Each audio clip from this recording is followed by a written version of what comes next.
E aí o meu amigo Davi, boa noite, irmão. Ô, Davizão, você tá aqui, meu mano, que bom, que alegria. E ele traz aqui, a angústia seria o único sinal de uma certa escolha equivocada quanto à sua vocação?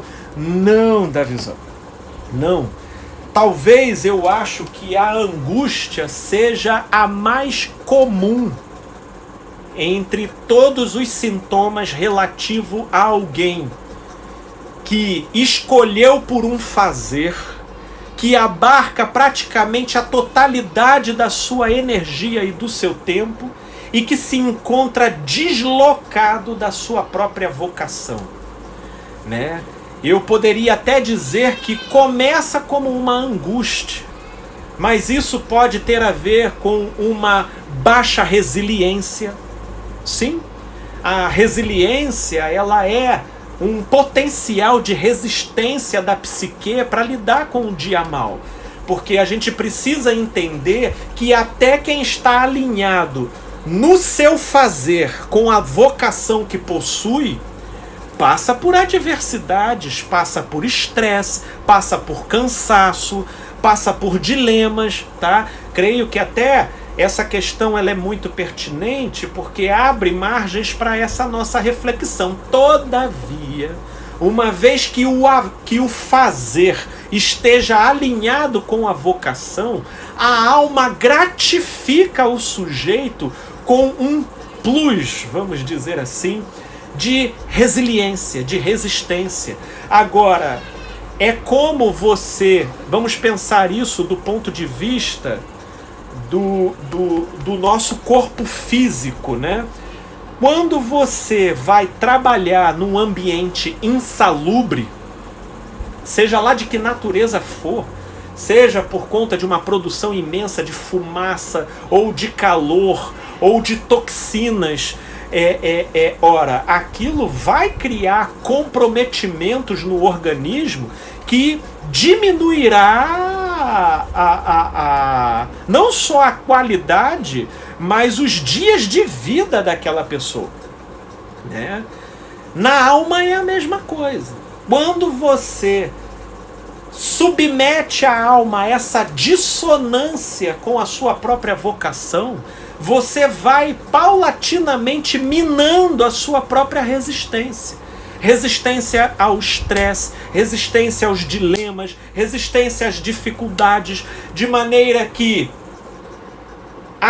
aquelas dificuldades e desafios que são absolutamente naturais à vida passam a desfrutar de uma hipersensibilidade reativa daquela alma que já está sobrecarregada pela angústia de se ver deslocada da sua própria vocação.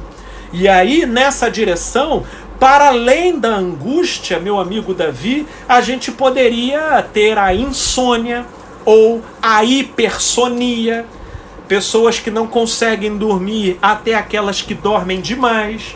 A gente poderia ter a falta de apetite ou um hiperapetite, que é aquelas pessoas que ou perdem a fome ou comem demais e desestabilizam as suas taxas. Como que eu já lidei com transtornos alimentares relacionados a esse desvirtuamento do sujeito relativo à sua própria vocação. Porque no afã de silenciar a angústia desse deslocamento, o sujeito come, ou o sujeito bebe, ou o sujeito abraça alteradores de consciência para conseguir suportar aquela jornada que leva ele para longe da sua essência. Portanto, eu diria eu diria até, por que não, meu amigo? E aí eu entraria até numa área no qual você tem expertise, né? As somatizações no corpo. As somatizações no corpo, né? Enxaquecas é o top 10, né? Gastrite, top 10, né?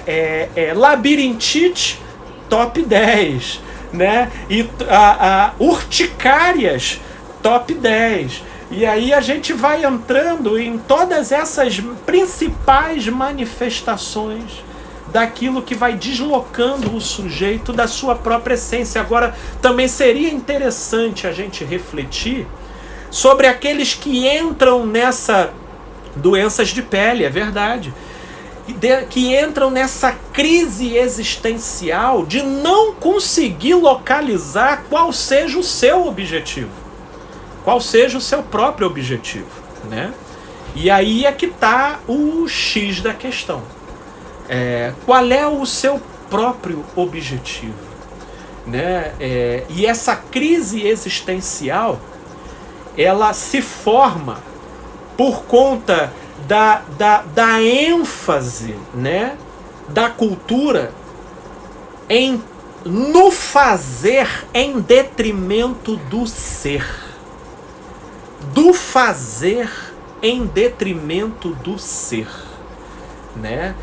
Quando o fazer ganha uma dimensão de peso e importância que sobrepuja o ser, então a pessoa se angustia na procura de um objetivo, sem se perguntar aonde que o amor funciona nela. E às vezes ela vai perceber que o amor funciona nela não necessariamente numa função laborativa, ou seja, de trabalho, mas às vezes em determinadas atividades que não são necessariamente remuneradas. Porque o amor, ele é livre e ele não está sujeito ao capitalismo, muito menos à tecnologia. Ele pulsa na gente.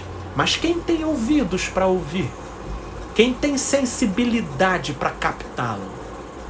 Nós somos muito atravessados pelas comparações que a gente estabelece com o caminho dos outros e com a ênfase do que a cultura diz pra gente acerca do que é um homem bem-sucedido, do que é uma mulher bem-sucedida, e a gente perde a vibração do amor. E aí a gente se entrega a um fazer que produz muito mais plausibilidade do ponto de vista dos observadores externos, mas a gente se desconecta da nossa própria essência.